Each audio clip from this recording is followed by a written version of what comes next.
유언장을 써보신 적 있으십니까? 연로하신 분들은 유언장을 쓰라는 말만 들어도 마음이 조금 불편해지지요. 젊으신 분들은 나이가 50에 안 됐는데 무슨 유언장이냐 이런 생각을 하실 수도 있습니다. 그런데 유언장을 쓴다고 생각을 하고 종이를 앞에 딱 펼쳐놓고 생각을 한번 골라보십시오. 뭔가 새로운 경험을 하게 되지요. 내가 지금까지 살아왔던 시간들이 파노라처럼 지나가고요. 내가 무엇을 위해서 살아왔나 이런 생각이 정리가 됩니다. 그리고 무엇보다도 사람들이 생각이 나요. 내가 사랑했던 사람들, 그리고 나를 사랑하는 사람들, 이 사람들을 위해 나는 무슨 말을 남겨줄 것인가. 임종 예배를 드리다 보면 가끔 유언과 같은 그런 말들을 들을 때가 있습니다. 기억나는 집사님 중에 한 분이 소천하셨는데요.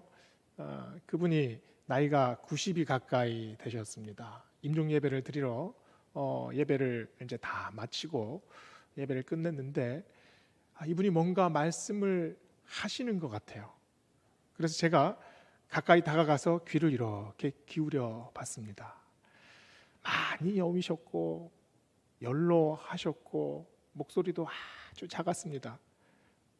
이분이 제가 귀를 갖다 대자 감사합니다. 감사합니다. 하루 종일 이분이 그때 하신 감사합니다. 이게 머릿속에서 떠나질 않았습니다. 이 감사가 저에게 대한 감사였겠습니까? 이제 마지막 이 땅에서의 예배를 드리고 이 집사님의 마음이 온통 감사였겠지요. 삶을 돌아보면 참 많은 일이 있었지만 이 마지막 순간에 모든 것을 감사합니다. 하나님, 내 인생이 하나님 앞에 이제 감사로 나서겠습니다. 이 고백 아니었겠습니까? 얼마나 짧은 한마디입니까? 그런데 저는 그 한마디가 마치 이 집사님의 유언처럼 들렸습니다. 오늘 말씀은 예수님의 유언과 같은 말씀, 또 유언과 같은 기도입니다. 이 말씀을 마치시고 예수님께서는 잡히셨지요. 제자들과 함께 보내는 마지막 시간입니다. 이 마지막 시간을 예수님은 기도로 지금 시간을 채우고 계십니다. 17장 전체가 기도인데요. 특별히 오늘 읽은 본문은 굉장히 각별합니다. 이제 제자들과 떠나야 할 시간이 다가오고 있죠. 오늘 말씀의 6절을 보면 세상 중에 내게 주신 사람들, 아버지의 것이었는데 내게 주신 사람들이라고 시작을 합니다. 예수님께서 제자들을 어떻게 만나셨나요? 사실은 오다 가다 만났습니다. 시장 한 구덩이에서 쥐 하나를 열심히 튕기고 있던 그런 세리 마태를 예수님께서 만나셨죠. 물고기 공판장에서 그물을 깃고 있던 베드로, 안드레, 요한을 예수님께서 부르셨습니다. 머리 질끈 묶고 열심당으로 뛰어다니는 시몬도 부르셨죠. 별로 중요한 사람들 아닙니다. 세상 사람들은 다 하찮게 생각했던 사람들입니다. 주위에 너무나 많이 널려 있는 그런 사람들이죠.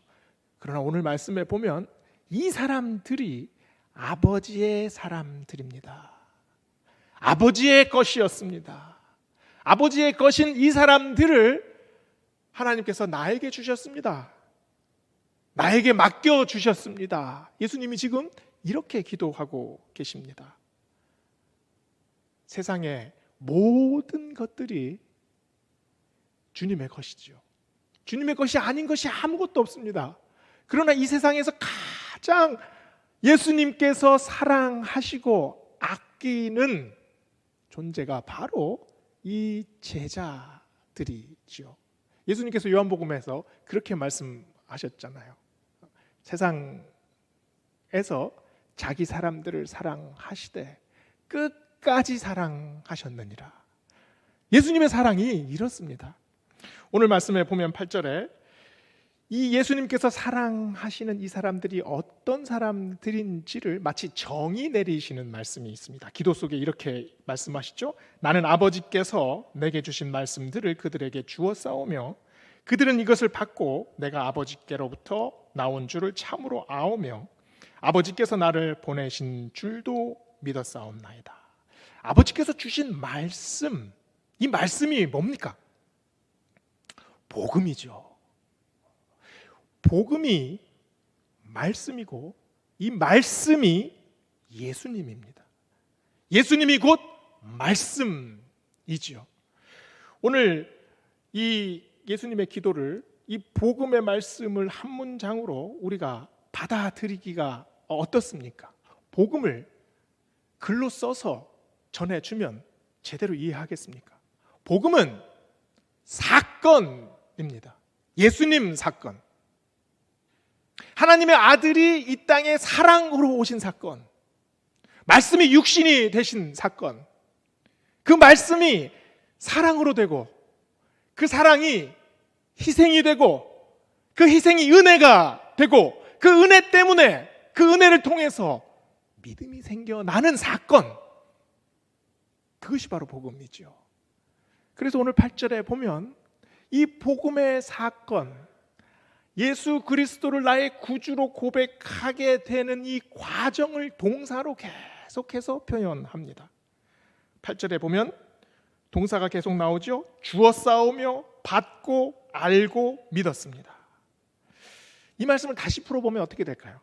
나는 말씀이 육신이 되신 사건을 그들에게 주었사오며 제자들이 그 말씀을 받아들였으며 내가 하나님의 아들임을 깨닫고 나를 통해 하나님을 믿었습니다. 복음을 아는 사람들, 그리고 예수 그리스도가 누구인지 아는 사람들, 그리고 예수님이 하나님의 아들이심을 믿는 사람들, 바로 그 사람들이 누굽니까? 그게 바로 우리들입니다. 오늘 말씀은 제자들을 위한 기도이지만 동시에 우리를 위한 기도이지요. 오늘 예수님의 기도는 크게 세 부분으로 나눌 수 있습니다. 하나 되게 하시고, 악에 빠지지 않게 하시고, 그리고 거룩하게 하옵소서. 11절 말씀을 읽겠습니다. 나는 세상에 더 있지 아니하오나 그들은 세상에 있사옵고 나는 아버지께로 가옵나니 거룩하신 아버지여 내게 주신 아버지의 이름으로 그들을 보존하사 우리와 같이 그들도 하나 되게 하옵소서 라고 기도하십니다. 하나 된다는 것은 얼마나 어려운 일입니까? 부부간에도 하나 되기가 쉽지 않습니다. 미국에 참 선하게 사는 한 사람이 있었다고 합니다. 하나님이 보시고 너무 신실하게 살아서 소원을 하나 들어줘야겠다 그래서 천사장을 보내셨답니다. 그래서 이 천사장이 소원이 무엇이냐라고 물어보니까 이 사람이 자동차를 타고 하와이에 가고 싶습니다. 여기서부터 하와이까지 다리를 쫙 내주십시오. 그래서 천사장이 그 말을 했더니 그건 좀 무리한 요구고 다른 소원을 말해보거라. 집에서 아내와 이제는 좀 싸우지 않고 살게 해 주십시오. 그랬더니 천사장이 눈을 감고 가만히 있다가 내일 아침에 일어나서 차 몰고 하와이 다녀오거라. 좀 웃으셔야 되는데 부부 간에도 하나가 되기가 이렇게 힘이 듭니다. 예수님의 제자들을 한번 보세요. 베드로가 얼마나 다혈질입니까? 자기의 마음에 들지 않으면 버럭버럭 소리를 질렀을 겁니다. 그 소리를 들은 도마는 어땠겠습니까? 도마는 의심이 많지요. 소심한 사람입니다. 베드로의 그 윽박지르는 소리를 한번 듣고 나서 그냥 물러섰을 겁니다. 그리고 저놈과는 내가 상종도 말아야지. 이런 생각을 하지 않았을까요? 야고보와 요한은 치졸합니다. 어머니를 통해서 치맛바람을 일으키지요. 그래서 자기 밥그릇 챙기기에 바쁩니다. 가룟 유다는 이미 벌써 자기 꿍꿍이가 있었습니다. 이 제자들이 다 뿔뿔이 자기 생각들이 있는 거지요. 이 사람들을 보고 보통 사람들 같으면 어떻게 생각했습니까? 집안꼴 잘 돌아간다, 이런 생각하지 않았겠습니까? 그래서 예수님이 지금 하나 되게 하옵소서라고 기도하십니다. 일치를 원하셨죠. 그런데 이 일치는 서로가 서로를 향한 일치가 아닙니다. 사람은 서로에게 맞출 수가 없습니다. 그 사람의 마음에 꼭 드는 사람이 될 수가 없지요. 주장이 다르고 관점이 다르고 가치가 다르고 방법이 다릅니다. 그러면 서로 배려하라는 말인가요? 겸손하라는 말인가요? 우리는 하나 되라라는 말씀을 종종 피상적으로 받아들입니다. 그래서 너와 내가 의견 일치를 보면 우리가 하나 됐다라고 생각합니다. 그러나 그 사이에 있는 틈은 언제든지 벌어집니다. 언제든지 갈라지고 언제든지 깨질 수 있지요. 그러면 예수님이 말씀하시는 하나됨은 어떤 하나됨입니까? 우리끼리의 하나됨을 넘어서 하나님과 하나 되는 것을 말씀하십니다. 하나됨은 일치지요. 그러나 이 일치는 획일적인 일치가 아닙니다. 우리는 모두 얼굴이 다르지요. 가지고 있는 성품과 기질이 다릅니다. 그리고 살아온 배경도 다르고 삶의 정황도 다릅니다. 모두가 같아질 수는 없습니다. 그래서 하나됨은 기계적인 일치가 아니라 유기적인 일치입니다. 예수님께서 요한복음 15장에서 뭐라고 말씀하셨습니까? 나는 포도나무요, 너희는 가지니 내가 그 안에, 그가 내 안에 거하면 사람이 열매를 많이 맺나니 아무도 나를 떠나서는 아무것도 할 수 없느니라 라고 말씀하셨죠. 하나 되라는 말씀은 가지가 되라는 말씀입니다. 생명의 수액을 공급받는 가지, 그 가지 안에 하나의 생명이 통하고 있습니다. 가지들을 한번 가만히 보십시오. 큰 가지, 작은 가지, 힘센 가지, 약한 가지, 별의 별놈의 가지들이 다 있습니다. 그러나 이 가지들이 모두 똑같이 하나의 생명에 연결되어 있습니다. 그 안에 생명이 흐르고 있지요. 하나 된다는 것은 바로 이렇게 하나님이 주신 하나의 생명으로 연결되어 있는 것, 이것의 일치를 예수님이 지금 기도하고 계십니다. 그래서 예수님은 그냥 하나가 되게 하옵소서라고 기도하지 않으시고 11절 말씀에 보면 내게 주신 아버지의 이름으로 그들을 보존하사 우리와 같이 그들도 하나가 되게 하옵소서. 우리와 같이 아버지와 아들이 하나가 된 것 같이 성부, 성자, 성령이 하나 된 것 같이 저들도 하나 되게 하옵소서. 이것이 예수님의 기도입니다. 우리가 읽지는 않았지만 21절에 보면 예수님께서 이렇게 기도하십니다. 아버지여, 아버지께서 내 안에 내가 아버지 안에 있는 것 같이 그들도 다 하나가 되어 우리 안에 있게 하사 세상으로 아버지께서 나를 보내신 것을 믿게 하옵소서. 아버지께서 내 안에, 내가 아버지 안에 있는 것처럼 삼위일체의 신비를 말씀하고 계시죠. 고대 때부터 이 삼위일체의 신비를 상호 내재, 상호 침투 이런 개념으로 설명해 왔습니다. 그것을 페리코레시스라는 그 신학적인 단어를 썼는데요. 이 페리라는 말은 이 둘레, 원형을 의미하지 않습니까? 코레시스라는 말은 춤을 춘다라는 말입니다. 그래서 둘레로 이렇게 돌아가면서 손을 잡고 춤을 추면서 들어갔다 나왔다 따로 떨어져 있는 것 같지만 그 춤 안에서 하나가 되는 것을 형상화한 거죠. 예수님께서 지금 기도하시는 의미가 어떤 의미입니까? 삼위일체의 신비로운 일치, 그 합일, 그 조화를 지금 구체적인 이 땅에 임하게 하여 주시옵소서. 제자들의 삶 속에 아버지와 나와 성령이 함께 하신 것처럼 그런 신비로운 일치를 이루게 하여 주시옵소서. 하나님께서 이들을 이렇게 지극히 사랑하신 그 마음을 내가 하나님께 순종하고 사랑하는 그 마음을 성령님께서 참으로 안타깝게 이들을 보고 탄식하며 기도하시는 그 마음을 바로 이 사람들에게 내려 주시옵소서. 지금 이 기도 아닙니까? 이 페리코레시스를 어떻게 설명할 수 있을까요? 아기가 자다가 열이 펄펄 납니다. 너무 고통스러워서 자지러지게 울지요. 그러면 엄마는 옆에서 쿨쿨 잡니까?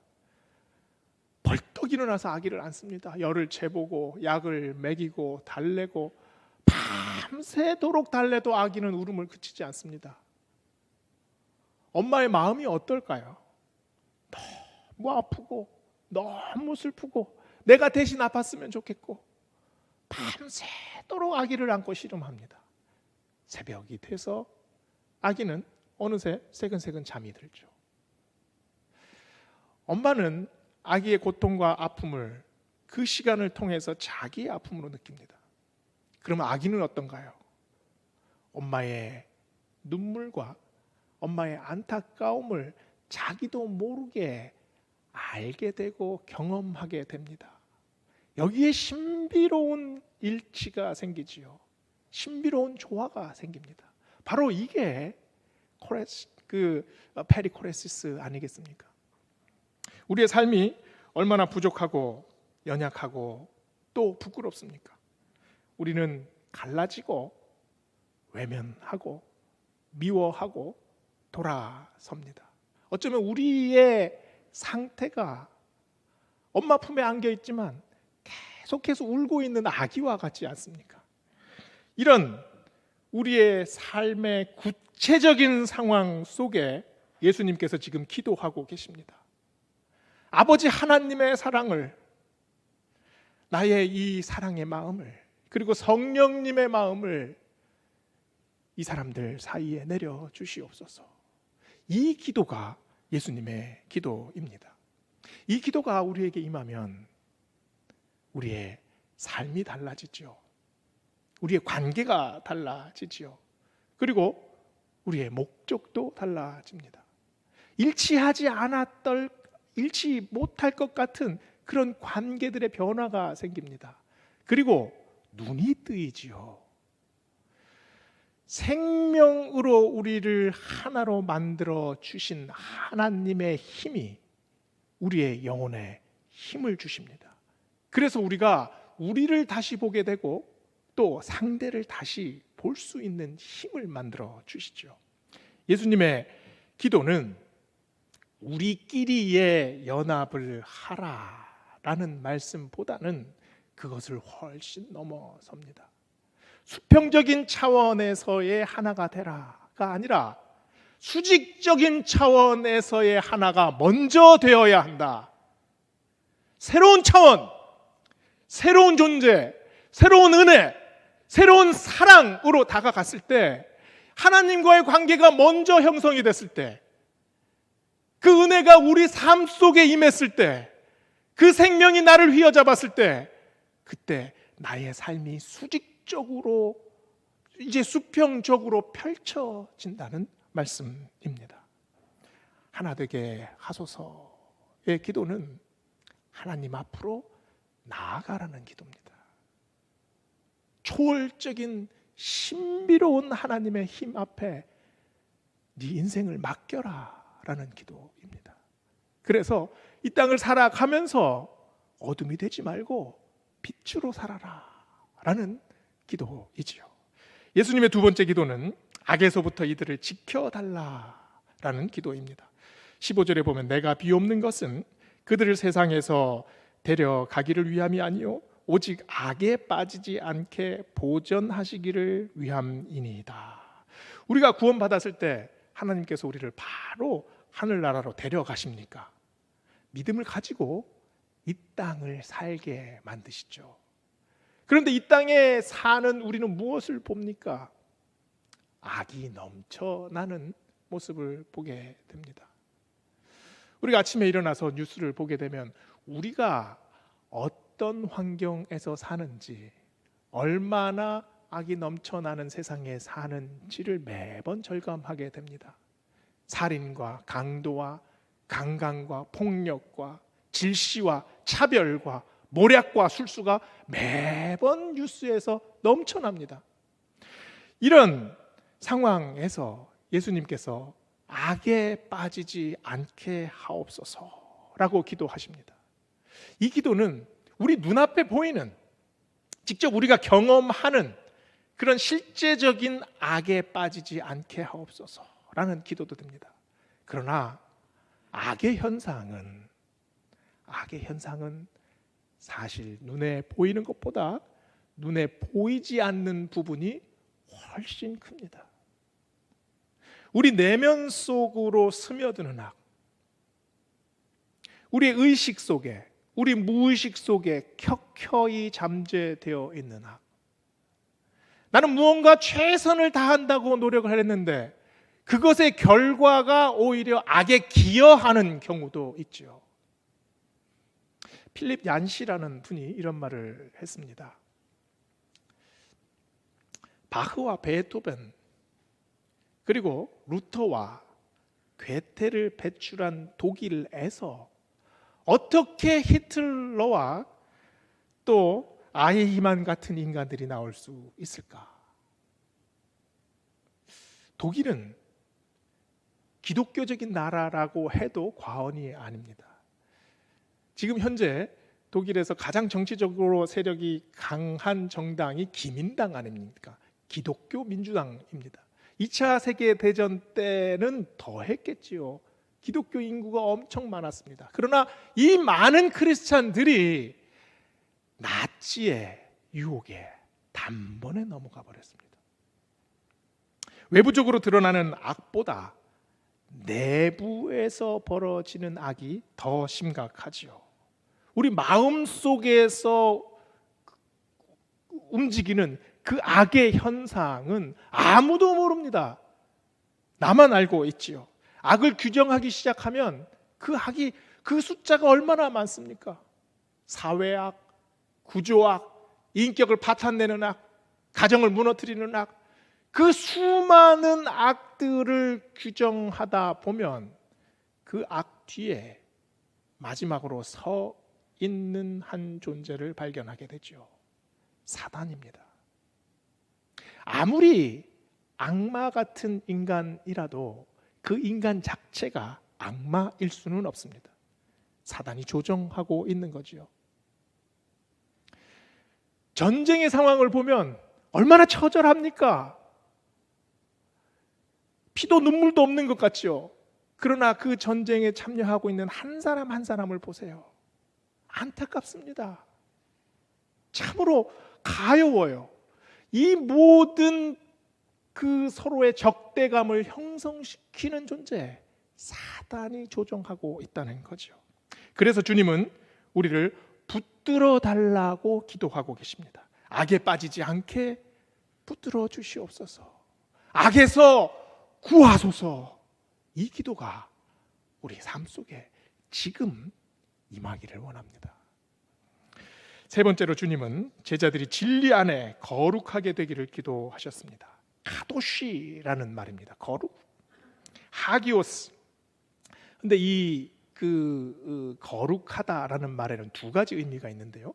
분리하다라는 의미가 있고 또 특별한 용도를 위해 사용하다 있다라는 의미가 있습니다. 분리, 세상과 내가 분리되어 있다는 거죠. 그것이 거룩의 의미입니다. 한강을 제가 종종 산책을 하는데요, 이 한강에 가마우지라는 놈들이 꽤 많이 삽니다. 이 목이 긴 놈들인데요, 가다가 제가 이 놈들이 잠수를 하는 걸 봤어요. 가만히 떠다니다가 슉 하고 물속으로 들어가는데 1분, 2분이 기다려도 나오지 않습니다. 그러다가 물 수면 위로 훅 나와서 바로 날아갑니다. 이 깃털에 물이 젖지가 않아요. 어떻게 그럴까요? 이 꽁무니에 기름이 나온답니다. 그래서 평소에 계속해서 부리로 이 꽁무니에 기름을 묻혀다가 자기 몸에다 계속 바르는 거죠. 물과 이 깃털 사이에 기름이 있어서 차단막을 형성한다는 겁니다. 이게 거룩 아니겠습니까? 세상과 나를 차단시키는 것. 그러나 우리는 어떻습니까? 우리는 매번 세상 속에 살아야 합니다. 우리의 존재는 세상 속에서 세상 사람들과 세상의 영향을 받으면서 세상의 밥을 먹고 세상의 공기를 마시며 사는 사람들입니다. 매일 세상 속으로 들어갈 수밖에 없는 운명이지요. 매일 세상의 그 부정함 속으로 자맥질을 합니다. 잠수를 해야 합니다. 그러나 아무리 세상 깊이 들어가도 우리는 세상에 물들지 않습니다. 아무리 깊은 세상의 오물을 뒤집어 써도 그 오물이 우리의 영혼까지 침투할 수 없습니다. 왜냐하면 하나님께서 우리를 지키고 계시고 우리를 거룩하게 유지하고 계시기 때문입니다. 오늘 말씀에 보면 진리의 말씀이 우리를 지키신다라고 예수님이 기도하고 계십니다. 우리의 존재가 바로 이렇게 하나님께서 지키시는 존재입니다. 하나님께서 왜 우리를 거룩하게 이끄셨을까요? 왜냐하면 특별한 용도로 사용하시기 위함입니다. 우리는 세상에 그냥 던져진 존재가 아니라 세상에 파송된 존재입니다. 이 세상 속에서 내가 발디디고 있는 이 땅을 빛으로 인도해야 할 존재들, 세상을 변화시켜야 할 존재들, 나를 통해 복음이 전해져야 하는 존재들, 바로 그것이 우리들입니다. 오늘 예수님의 기도를 다시 한번 돌아봅시다. 우리가 하나 되는 것이 아니라 먼저 내가 하나님과 하나 될 때 우리 모두가 하나 될 수 있습니다. 하나님은 우리를 악에 빠지지 않게 지키고 계십니다. 거룩하게 유지하고 계십니다. 이 믿음 가지고 우리 또 한 주 살아가는 우리 모두 되시기를 소원합니다. 기도하시겠습니다.